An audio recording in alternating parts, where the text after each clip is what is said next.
Yeah, that's always been there. So that, is that field, do you think, gonna stay there? So that, I think, the buyer's like, well, I'll just go to listing agent, go look, it's right here. I know, it's like gonna stay there. Yeah. So that's something we could point out to the buyer now and go, look, there's no variable, that seller's paying them the same percentage that I brought the contract, you go to them directly. So we're not saving any money with that, the seller's still gonna net the same thing. But couldn't they revise the listing agreement? Yeah. And what if the pay is only 3%? And they're saving them by not paying the buyer's agent? But that's not a variable. Well, I'm saying if the variable, if it says there's no variable. It would only. Right, but you don't know what the listing contract says. Yeah. Because the listing agent can do 3% just with the seller, Right. and there'll be no payouts involved for buyers. That's how some of these things might go. So then that comes back to your question, so then would you have a variable rate? I guess you would if they could say, we're taking it 3%, but if I bring a buyer, I'll do it at 2%. Right, that's the only reason the variable rate is checked is if you have an agreement with the seller, if you have both sides, your total commission reduces. Mm-hmm. But you don't have it variable. doesn't necessarily, it could be that still. It could, but you don't know the And that's- starting commission. Yeah, but and here's the thing. This is why that needs to get brought up in advance, because what are the chances your buyer's going to look you in the eye and go, you know what, I'm just not going to use you. I'm going to go over there. No, they're not. They're going to just do it behind your back. Right. Because they don't really want to be an asshole about it. They're saying like, oh, well, I'll do it behind your back. So that's why you have that up front in part of a presentation of, hey, seller's already paying this into it anyway. So you're really not going to be saving a whole lot. And you might think you are. And end up paying more. well, and this kind of leads me into, we've only got about 15 minutes left, so I want to attack this. I see this becoming a major tool in our tool belt from now on. Seller's net sheet. Using it both on the seller's and on the buyer side because of these scenarios. Because and this is what's going to separate the seasoned agents who know what they're doing from the part-time agents who sell 1 or 2 houses a year and have no clue. They're going to get their asses handed to them, and the agents who know what they're doing are going to be able to work it, and they're going to be able to work it off the seller's net sheet. Same way that we always used to work a for sale by owner. You got to understand the concept of we work out of the middle of the transaction. Our fees are just a cost of the transaction. It affects the buyer's gross and the seller's net. And we, like all their loan closing costs and title fees and everything, they all come out of the middle. And you step back and think of it like think of the 2 checks.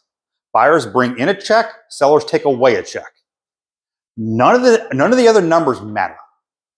And sometimes it gets kind of hard when you're talking to a seller, understand, well, what's the price? You should do this whenever you try to justify a higher listing price.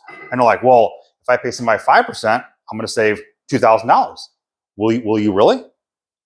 What is that other agent going to do for you? What is their average sales price ratio? Because you're looking at one number here. You're not looking at the bottom line number. So what you do in this case, and Shelly, kind of your point, you're like, well, if the buyers have to come in with like an additional $2,000 or $3,000, they're like, well, I don't want to pay that. Why don't you just accept less? You work off of their gross. And the way you would do that is you ask your buyers, so what do you feel comfortable paying for this house? And then they come up with a number. And then on the seller side, it's like, what is the seller willing to accept for this house? And then the numbers just bounce in the middle. $200,000 house. Buyers are like, okay, because even like in this market, buyers are like, okay, well, I'll offer 205. All right, no problem. Oh, by the way, there is a slight deficiency in our agency agreement. So with your permission, can I ask the seller to go ahead and pay for that? No, like, I've never had a buyer ever tell me no. Like, sure. So what is which would be $4,000. So are you okay with financing that money? They go, what does that mean? We'll write it at 209 with $4,000 back. Are you good with that, buyer? And if they're like, well, I don't really want to spend 209. Okay, are you good with 207? Then we're at 207 with $4,000 back. So now it affects the seller's net. what they're going to actually walk away with. So it comes to the seller side. So it's, okay, so how much money am I walking away with? And they work out a seller's net sheet and go, I was hoping to get another $1,000 more. Okay, then counter me back. And when they counter back, then you still work our commission into their two numbers that they're countering back and forth. And we're still, because it's the same way of the lender's fees are still going to be involved in this, even if they're not on the sheet, which we're going to put them on the sheet and show them what the lender's numbers are all going to be also. So these are all just numbers that come out of the transaction. Are you okay walking away with this? And are you okay bringing a check for that? And we're here in the middle. Now, if you have a hard time wrapping your head around it, don't feel bad. We can do it on a case by case basis as these offers come in, or as you draw them up. But this is what we used to do with a for sale by owner. You know, for sale by owner is like, well, I'm not paying no buyer agency fee. It's no problem at all. You go to your buyers and go, what are you comfortable paying for this house? They're asking X amount of dollars. I mean, and now it's like, okay, well, now it's probably multiple offers. They're probably going to go over. How far over do you want to go? Are you willing to go 7,000 over, 6,000, 8,000? And then we take our fee out of there. Now, of course, everyone's going to say, yeah, but then that's going to affect their offer. Sure, it will. It will. But then that's when you go back to your buyer and go, are you okay with offering them this amount of money with these concessions back? Because it's not just your concessions. It's going to also be, are they asking for any lender concessions also? Here's our net offer to them. Are you okay with that? All they can do is say yes, no, or something in between. But this is going to be a huge part on both sides, because you're also going to have this on the listing side. If you have a listing and all of a sudden an offer comes in and they're asking for 1% back to the buyer, and you're going to have a seller that goes, I told you I'm paying 2%. They can kiss my ass. I'm not paying a dime more than 2%.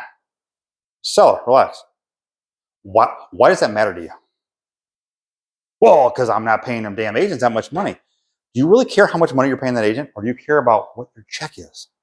Because right now, all I care about is what your check is. I don't care if you pay the other agent $25,000. I really don't. Are you okay with this check? Because if you're not okay with this check, we're going to make a counter offer back. If you are, let's just take it. Can I see where I'm going with this? We deal out of the middle, and I know it sounds really, really easy here. It's going to be harder in the field, but remember that of no one's going to walk away from their lender because they have $1,000 worth of a loan origination fee. That's just part of the deal. And if that's a part that we got to make part of our offer, we just make it part of our offer. That's all. Does anybody have any questions on that? See glassy eyes. I'd like to say though, if you're taking a listing and the seller is not aware of anything that's going on, just fill out the listing paperwork like normal. Like what you know? I mean, there's no reason to bring it up. Well, you have to, because on the new listing agreement. But they might not know it's new. I know, but you have to walk through every single situation. Yeah. But you don't Well, have to say it's new. It's you know what? You know what you do? You do and you don't. I know you may have different experiences than I've had. I've had very, very little pushback on a listing agreement. Very little. And the reason it stood out was because when we were doing property management, it shocked me how I got pushed back on every management agreement. Every one of them I got questions about. Listing agreements, here, put your initials down at the bottom, sign hands, here. I'll be back on Tuesday for pictures and we're ready to go. And people never even questioned it. Never even brought it up. Well, the thing is, I mean, they had that option with the older listing agreement too. Yeah. But we didn't give them that option. Right. No, but now they have the extra part where it says, if you represent both sides, what are you agreeing to pay? Mm-hmm. You have to fill. There's just. I would just go ahead, put in 6 or 5.5, 5.5, 5.5. I would even explain it. Here, we charge 5.5%, do this, boom. And if they would bring it up, you can have that conversation. I'm not saying you shouldn't, but I would not sit there. I would not walk into a listing agreement thinking, oh my God, I'm going to have to dwell on this.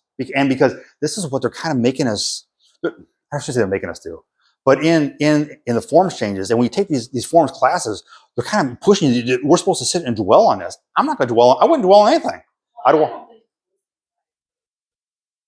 think it's the buyer's side, because if you're telling, because I'm like visualizing this conversation, and the buyer's thinking that they're offering a lesser net because of my commission. Mm-hmm. And to me, that builds some animosity between you Mhm. Like, I might not get this house because of what you are, think you're entitled, they're seeing that number and it looks big to them.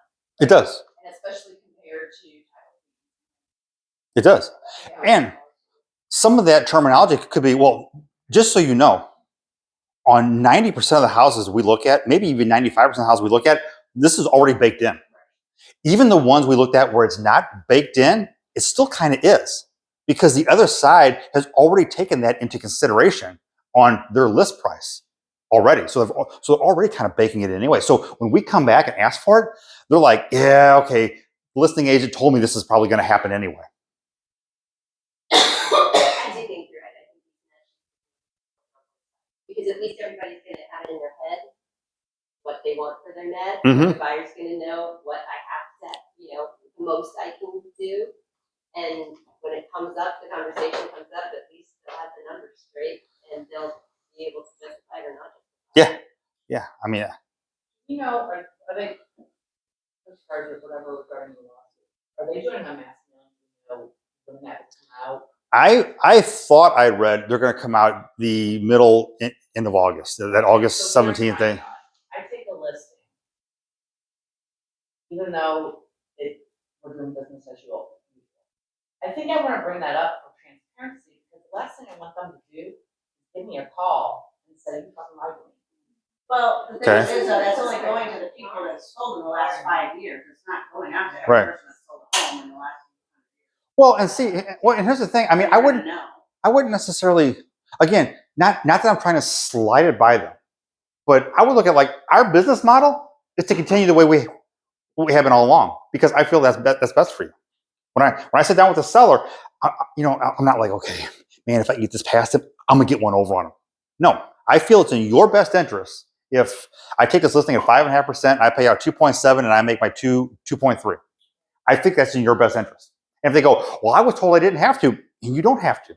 I still think this is in your best interest, and this is why. And break it down to them. And if they come back and go, hell no, I'm not doing that, that's a good indication of, do I even want to move forward here? And again, you're not sneaking it past them, but I'm not going to sit there and dwell on, because this is how I feel it's best to do business. I just feel like not all of them are going to get it, all of them are going to.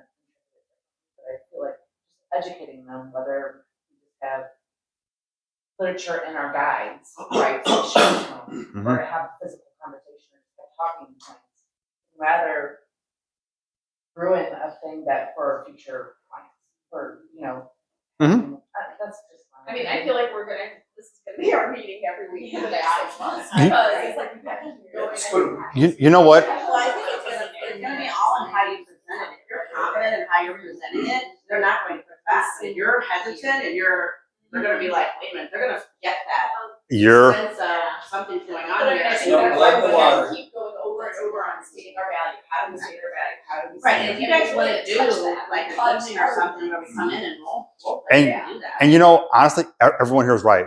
Charlie, I hate to keep beating a dead horse, but I see us having this meeting a lot, because it's going to be a lot of, hey, guess what happened to me this past weekend? It's gonna be a whole lot of different scenarios. Uh-huh. I also wanna say that if you guys are dealing with the other agents, and they make mistakes, and they're making mistakes, I think you need to point them out and don't be like the gotcha, because it's just gonna make it. Oh, Yeah, and that brings up a real good point. Yeah, I mean, now is our turn to also take the high road, because there's going to be a boatload of agents out there who don't.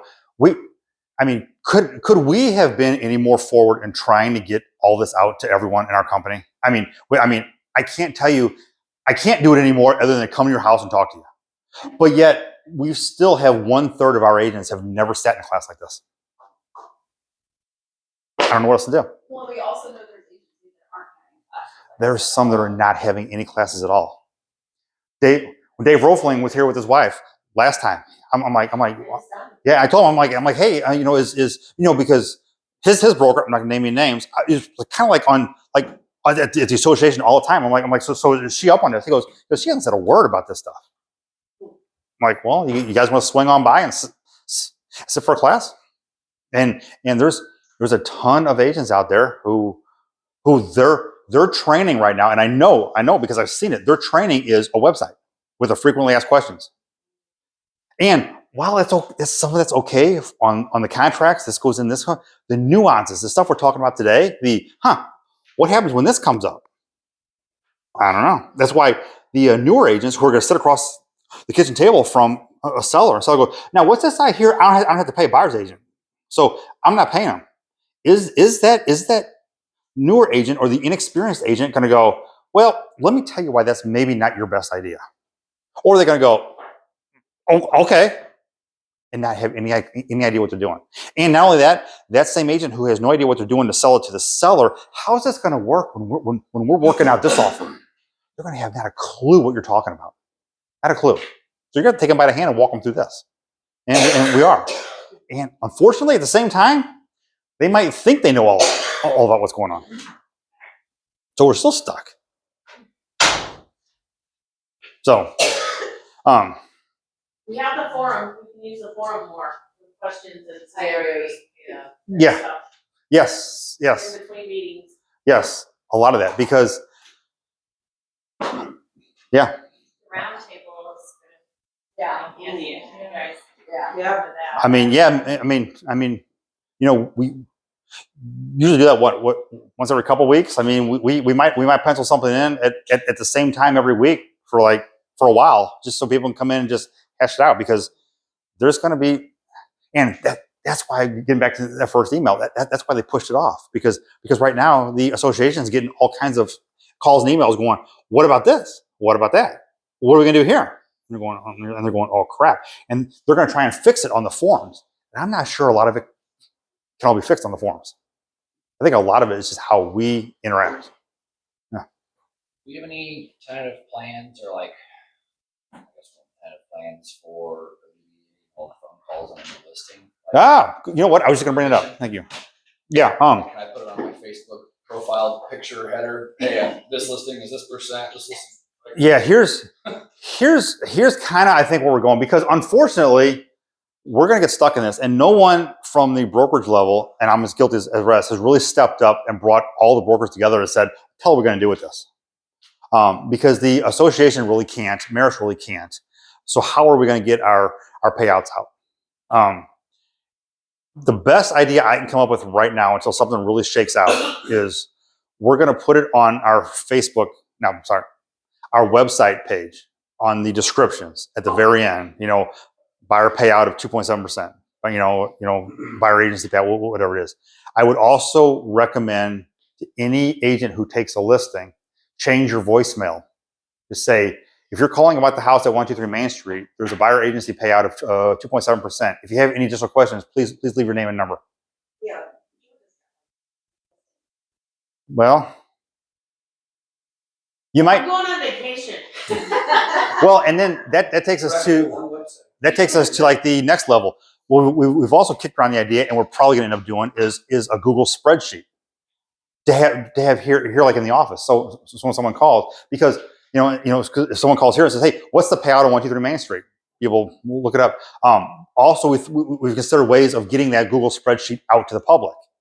I don't really know yet if Maris is going to allow us to put a link on the agent remarks in the MLS. We were gonna try it, right? Yeah. They've got an offer link, Yeah. Well, but I guess yeah, they do. So because the way I interpret all the rules is it can't be controlled by the association. Well, the Google spreadsheet is not controlled by them; it's controlled by us.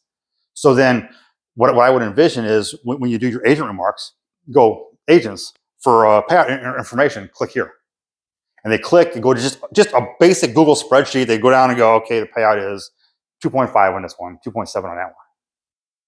not bad. So you can make the Google Sheets viewer only. Mm-hmm. So yeah, and then anyone can, and then just put that right in Maris. Now, my gut is telling me Maris is probably going to push back on us at first. Whoa, you can't do that. We can't put anything about commissions in Maris.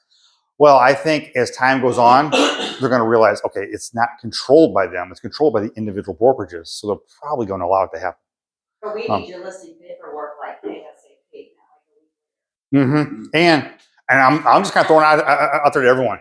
either you guys change your voicemail or answer your phones, because I'm envisioning getting 35 to 40 phone calls on a Saturday morning going, what's the payout on this one? What's the payout on that one? What's the payout on this one? And me going, well, have you called a listing agent? Yeah, I called, but she hasn't answered her phone. Like, okay. I'm just gonna take this to every house and Yeah. there you go. Well, and what about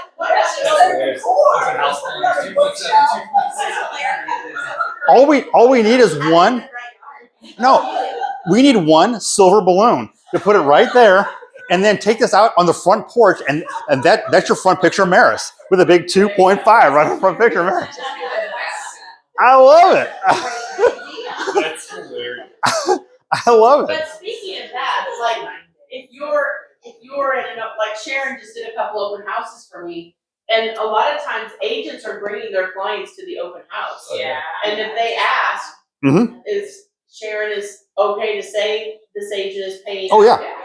Okay. 100%. Okay. Yes. And Yeah. what if the buyer whether it's the buyer or the agent or whatever, they ask, you can tell them. I tell anybody. Just can't be on there. Yeah. Right.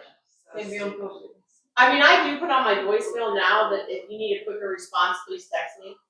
Because I don't look at my voicemail much, but if I get a text, I look at it right away. Well, what I've also read from Maris, and I haven't seen it yet. Maris is going to allow seller concessions on Maris. Now, I do not know if that means seller concessions yes, no, or if it's seller concessions an amount. I haven't seen that yet. But then the seller concessions also include closing costs. Well, between you and me, no. I mean, that's going to be the code for this is what we're paying out Yeah. all across. Hey, Mark, Yeah. so the July 1st and then the 23rd of July, so when you look on a listing in July, are you still gonna be able to see it until the 23rd, what they're paying out, or you're not gonna be able to see it? I think you are, because I think Maris's date was different anyway. I It was don't August, know. wasn't it? I don't know what that was. The Maris, but Now, the first email Maris sent out said it will allow us yes, no selection to indicate a seller's willingness to offer concessions to buyer. We'll see if they stick with that. Still. Oh, yeah, right there. August 1st. August 1st. Okay. August 1st. Good. I had a listing. Mhm. I will tell you, it's in Inverness. It's a really nice 2-year-old house. It's above 700. But it's going to be important to know, and not just look at the comps, but look at how long houses have been on the market in certain parts of town to, kind of in your mind think, oh yeah, I think they'll pay a little bit more commission because things been paying. Because, I'm not saying for my clients, but I would think for anybody who's had a house that's been hanging out there for a while, at a certain price point, if they're going to come down in price, they still be willing to pay a little bit more too. So I think that's going to come into play as to it's going to come into play just like how much you go over, or how house is. Well, Back to the bonuses, like the agent bonuses that used to be a thing. Yeah. And here's the thing. I can't stress enough that day will come again. We'll be trying to figure out how to get bonuses off buyer agency side. We will. That day will come. This is just a cycle. Right. And as far as Inverness and some of these other subdivisions that are out that way, and just in different parts of town, they're all in the higher range price points. So hopefully your buyer could, come up with the difference the seller can't. But in Inverness, they're building in there still. That makes that hard. So there are houses that have been sitting for 90 days that are only at like a couple years old, and I've been in them, and there's nothing wrong with these houses, and they are priced appropriately, and they've all price reduced. It's just hard to go up against those builders who are offering all kinds of incentives, and could be offering 3% for all we know to get buyer's agents. You know what I mean? It's just so it's going to be like you're gonna have to really know the area and what's going on. Yeah, those are always the hardest listings to take. When every you turn the corner and pull in someone's subdivision and there's still new home displays, you're like, oh shit. Because Buy down, all of that. Yeah. Builders offer that. It's hard to go. Yeah. So Something else to say. The old buyer's agency agreement had in there that you had the right to not have to show the property if they weren't paying out whatever you charged. Yeah. But they took that out now, so you can't use that anymore. You had a right, if you saw the payout was 0 or 2, you didn't wanna show them that house, you had a right for your buyer's agency. Not ours, it would Mhm. go to the board one. You didn't have to show that to them, which would be really cool to show to your seller. If you're listing your house, but they took that out. Mm-hmm. You cannot discriminate on the paid out. Yeah. Right. Getting back to the changes, has anyone read about like what's going on in Florida right now? Florida's taking a beating right now, real estate wise. Prices are coming down. Homes are sitting forever. It's because of insurance, people are trying to sell. What? Florida. Yeah, I think it's the most expensive place to live right now. Yeah. It's I mean it you know. And here's the thing: it stands where you can say, okay, well, I understand. You know, Florida's full of second homes, and people just aren't buying them with these 7.5% interest rates. But I can tell you from experience, what happens in California and Florida, it ends up here in 2 years. Well, I was just reading yesterday about an investor out of Texas that had multiple properties in Florida was going through the foreclosure procedures because they couldn't, the interest rate for them on their side, yeah. Well, if they bought with They an couldn't- arm, Yes, their interest they rate could, went up. yeah, and then now they've got, yeah, all those people. married Also, their insurance rates that are going up. That's what's killing them is the insurance. Yes. Right. Yeah. I mean, it's a double whammy. Well, If they these, bought it all from these Ford, storms and yeah. these natural catastrophes that are happening across the country, it's gonna be worse. I mean, you see what happened in northern Minnesota yesterday? Yeah. With the floods and the houses were being washed away. Like, just keep building. I know, so. Why do you do that? But I mean, It's there's cloud other parts of seeding. town, It's already in proven. Almonds and higher prices. There's Yeah, what? we're Cloud seeing seeding. It's kind already of proven. That's why all weather things changed. Oh, it's not. All right. You just don't hear about the media. Well, does anybody else got anything? Not even a conspiracy. Sure, anyone They has flooded one for Dubai. Hey, everybody! Yeah, don't forget 4th of July parade's coming up. Who's gonna be here for the 4th of July? What went up? 4th of July parade's coming up. I don't even know what I'm doing yet. You're sitting in a pool. Oh, You're great. the coolest one of all. That's You awesome. want an umbrella? Bring my umbrella. You want an umbrella? Yes. We just got our golf cart fixed so that now it goes almost 30 miles. So thank you You're guys. gonna be like a Shriner, going in circles. Who's going to the thing right after here? Are you going? What's the thing? Oh yeah, I'm not. Thingy. Well, no, what's the two I know about the bar.